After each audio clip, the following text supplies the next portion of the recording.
Now, Blessing of Frost is not bad at all. But let's lay a goose, see what we draw. Okay. Now we can lay this.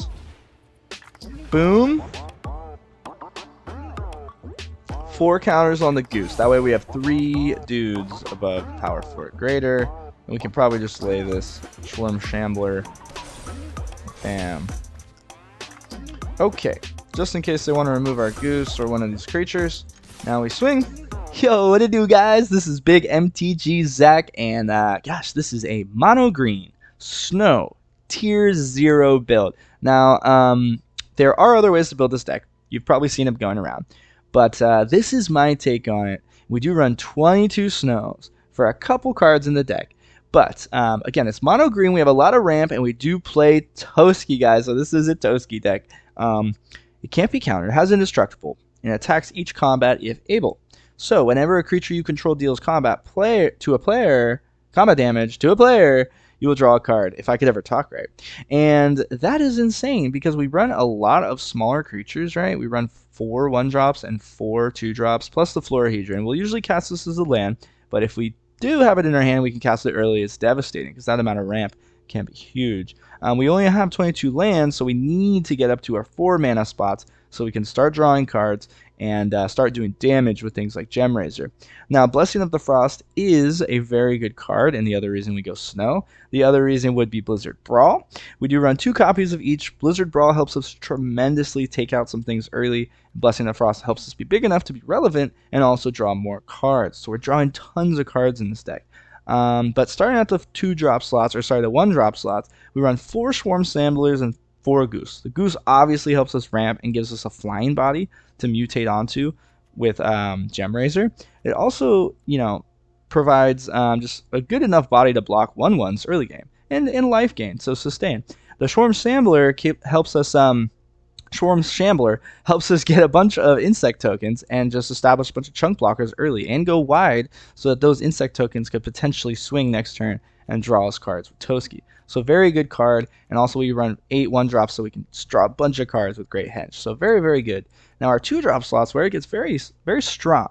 4 Nesting Horn Beetles to constantly grow as we have our Bingers on the field, and 4 Scavenging Oozes to grow when we need it to and take out pesky cards from the graveyard. So very, very synergistic. Also, right, it's covered by Schwarm Shambler's ability. Garruk's Uprising is a little bit redundant because we do have a good amount of trample available. However, this applies it to all of our creatures, including the first 10 that we have. So anyway, that can be very good because they will grow. And drawing cards constantly is absolutely, again, on theme with what we're doing. And we're just trying to get to our 4 copies of our Game Enders, or, just 3 copies of Gemrazors, just drill it home, something like that. But let's actually go over the Binger. For those of you who haven't seen, you deal combat damage to a player. When you do, you look at that many cards. So however much damage you do, you look at that many cards. So if you do 4, you look at 4. And then reveal a creature card or a Garruk Planeswalker cards from among them and put them into your hand. So we didn't go Garruk because we have, a good amount of 4-drops here. And, really we're going to cast this 3. But we really just kind of almost want to skip this step. Maybe get 2 drops down or jump right into a Great Henge. So anyway, the Hexproof from Black, by the way, is very, very relevant. So that's sort of the deck. Vorinclex, guys, gives an extra counter every time one of these guys gets a counter. Can be insane, right? We have tons of ways of doing that. It also has haste, so that can be a closing swing later on.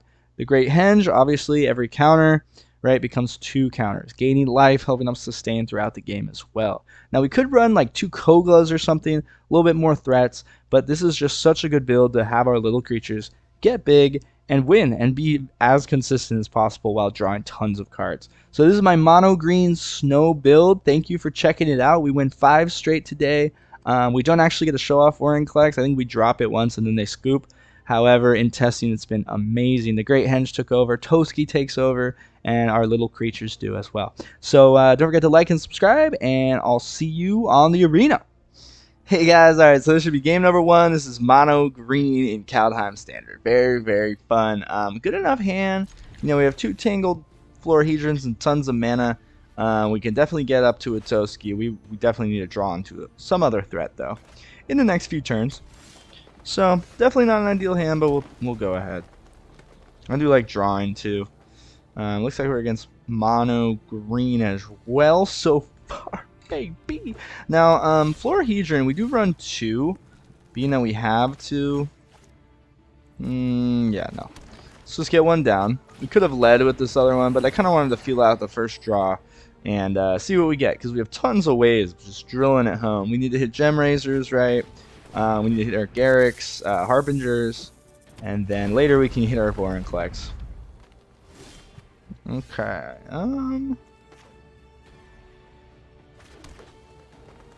Probably hit him with this. Why not? Alright, so we get down our Toski on turn 3.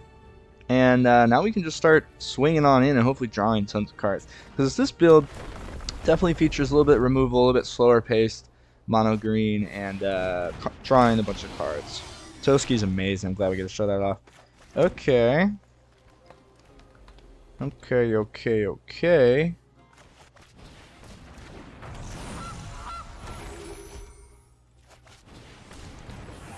Now what we could do, let's swing in with both, right? Hopefully one of them becomes unblocked.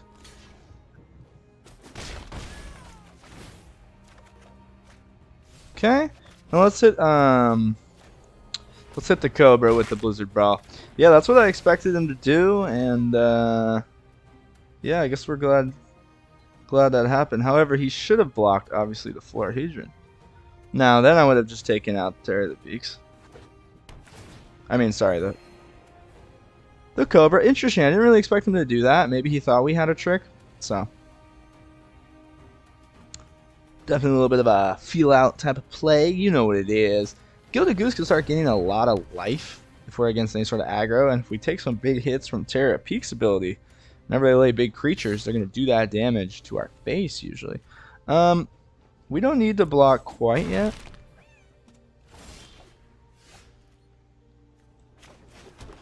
So we're getting way too much mana. So we can get in with our dudes, right?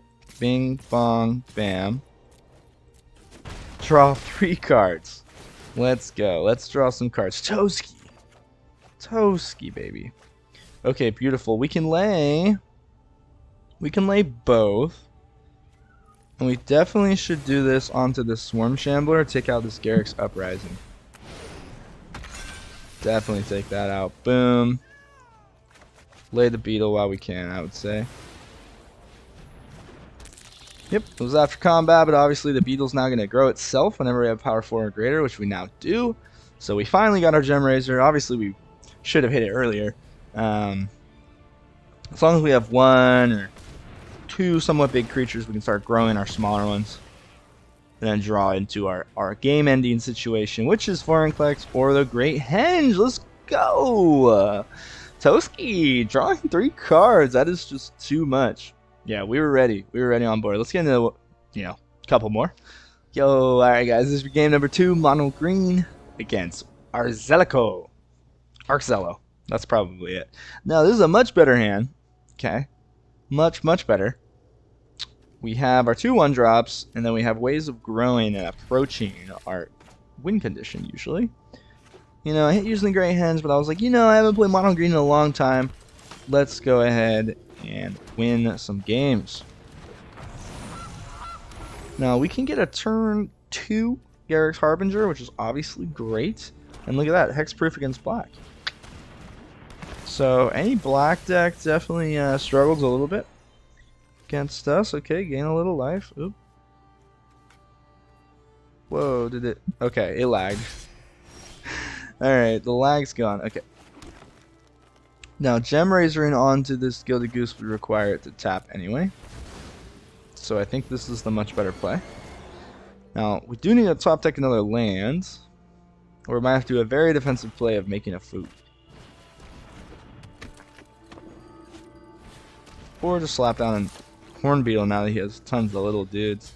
Now he's going to obviously run Call of the Deathwaller and bring these back as 5/5s. Now we killed 1. So we don't really want to kill another one because I think it's 2 5/5s, right? So I think what we do...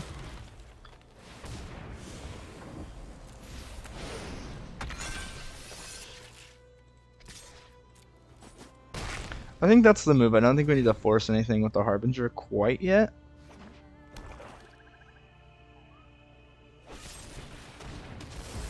Okay.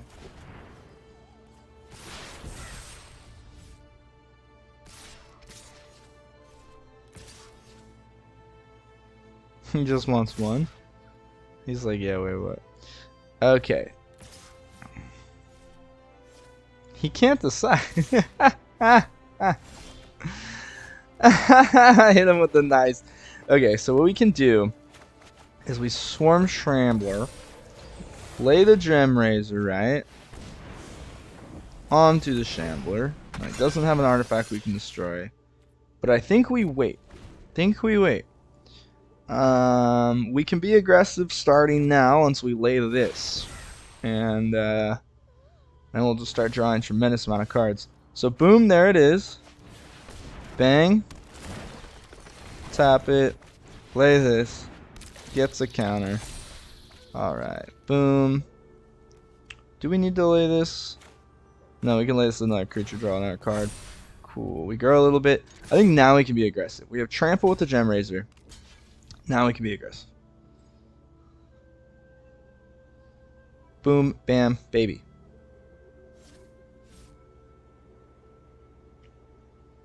We'll shiver my timbers. Okay. Alright, not bad. So yeah, the Goose just, the reason we run 8 1-drops is because, yes, both are very good 1-drops. One helps us ramp, one helps us with a counter synergy in the deck, because we're putting a bunch of counters with Great Henge. So every time they target one of our creatures, we at least get a little 1/1 insect with the Swarm Shambler's ability. Now, Blessing of Frost is not bad at all, but let's lay a Goose, see what we draw. Okay. Now we can lay this. Boom. 4 counters on the Goose. That way we have 3 dudes above power 4 greater. And we can probably just lay this Swarm Shambler. Bam. Okay. Just in case they want to remove our Goose or one of these creatures. Now we swing.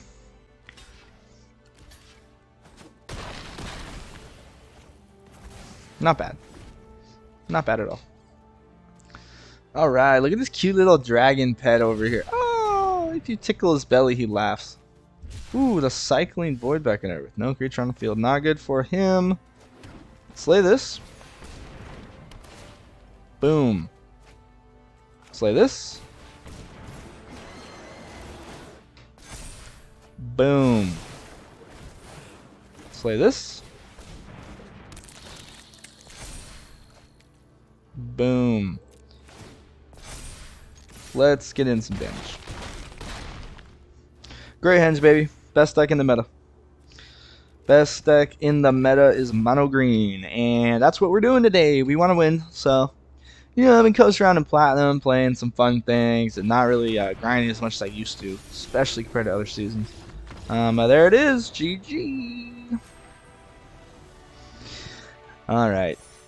Not bad at all. Quick rank up. Yep. I'll probably go down once I start playing some jank. Let's get into one more. Yo, alright guys, this should be game number 3, I think. Hopefully we get to show off Vorinclex. That would be awesome. Oh, and we got Vorinclex and the Great Henge in our hand. Okay, no early plays. I think it's like too risky. It's just too slow. We don't have a body to mutate this onto. Dang. That's unfortunate. We got Vorinclex again. Let's go ahead, put a land back, because we're going to play the dangerous game.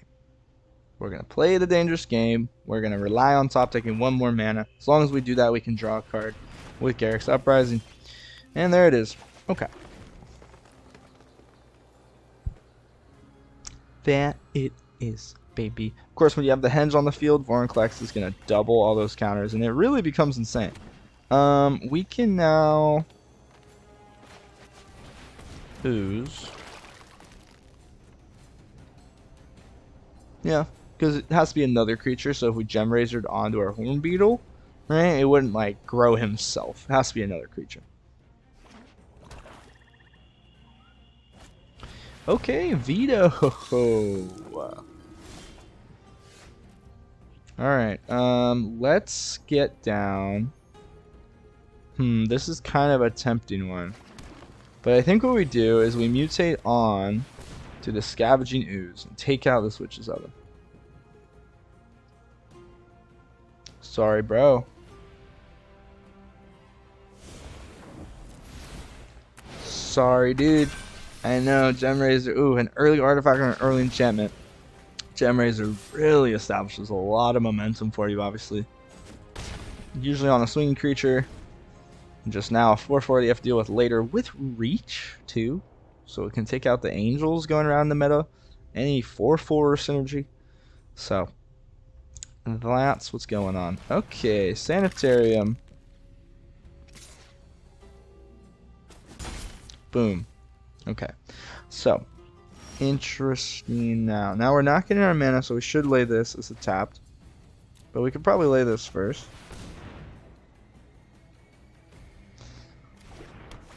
Boom. Now again, it's a little bit redundant with Gem Razor, right? However, every other creature it definitely benefits from. Vorinclex as well, but we really need to drill home closing damage. So Harbingers, the Scavenging Ooze that gets big, Nessian Hornbeetle, you know, any of that stuff definitely helps. You know, we grow our creatures with Blessing of the Frost, and that just tremendously helps. Look at him go using 2 Compound Fractures. So I'm okay with that. Those 2 cards out of his hand. Interesting. So they gain 6 life, taps them. That's a very interesting card to me. Okay. I've seen it a couple times. Okay, this is what we do. Now we get down the Hornbeetle, right? We can probably just take out our other ooze in our own graveyard, right? Get down the Vorinclex next turn could be really good.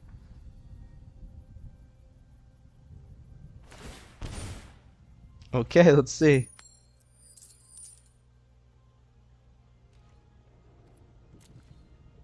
And he lost the flip. He lost the coin flip. If you win the flip, you gain 6 life. 6 life with obviously veto. That's so funny. My graveyard. Boom. Okay. Now, let's get down Vorinclex. We draw a card, which is already very momentous and nice, right?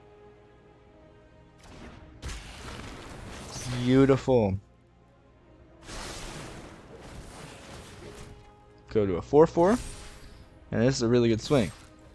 So, Trample, relevant, again, with these creatures that we keep growing. So that's why we run 2 copies, and that's the card draw is so good. It's like the card's so good in and of itself. Even though there is some redundancy, it's worth it. Trust me. That's what I think. Alright. Boom, bam. And then obviously a Great Hen slapping down on the field is nuts. Start getting some life. I don't think he can out damage us or whatever. So if he gains 6 life, he'll be at 8. We'll take 6. Boom. There it is. It's too much. It is too much. Quick wins. Bang, bang, bang. I'm telling you. You just go straight to it. One more. Yo, what to do, guys? I think this is game number 4. I actually did just lose one. It was a little bit frustrating. We just did not get what we needed. We kept getting a bunch of little 1/1s, which does happen if we don't hit our Garrus Uprisings, which we have 2 of in our hand now. Because that is an engine. As we lay our other creatures, right, we start to draw more cards. So a little bit frustrating. The build's not perfect by any means, but I wanted to show off my take and a little bit more of a I wouldn't call it control-y, but just a little bit slower paced green deck that's just gonna fill up a board and drill it home later on, right?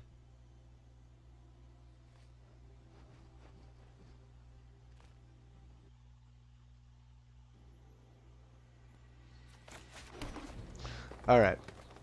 Cool. There he is. Looks like he's back. Alchemist Malora.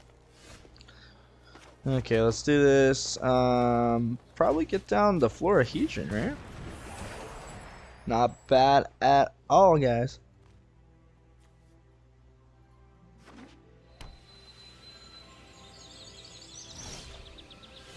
Okay, let's go ahead and lay the Binger.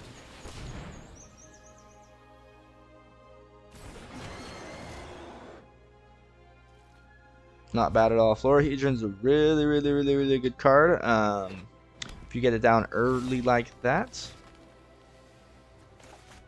Boom. Hopefully draw a land. Might be really nice.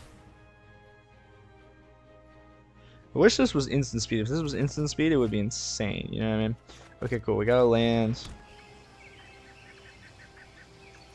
Boom, bam, bang. Drawing cards now with our Binger. Just going off to the races to get ahead with this Binger. We already have a Toski. Guess we could get a bird. Bird never hurt anything. Really happy with our hands. When we have a hand like this where we just feel really safe. Okay, GG. Yeah, I'm drawing a card.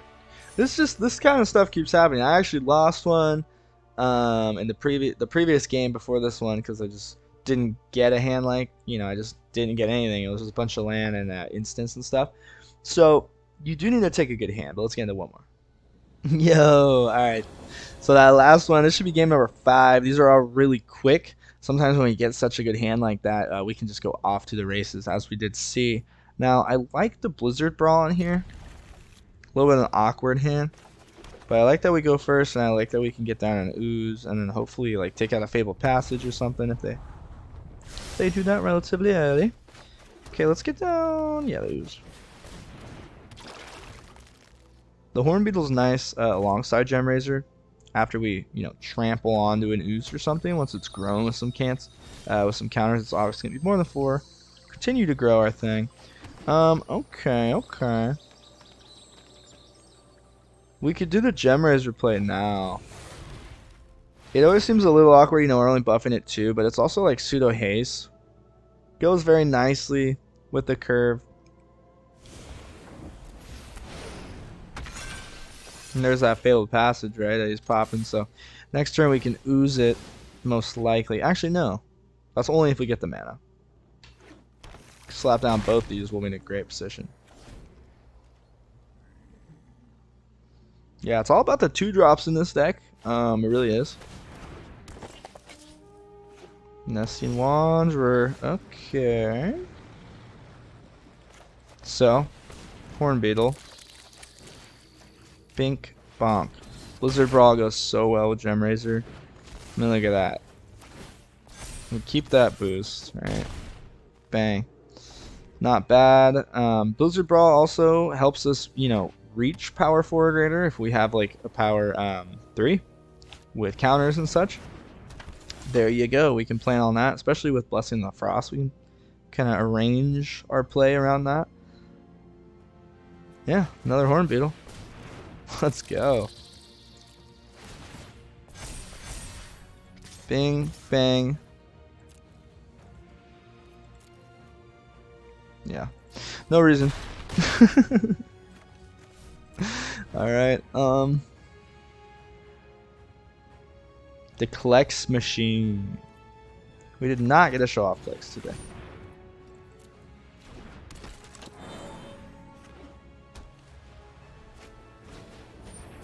Boom!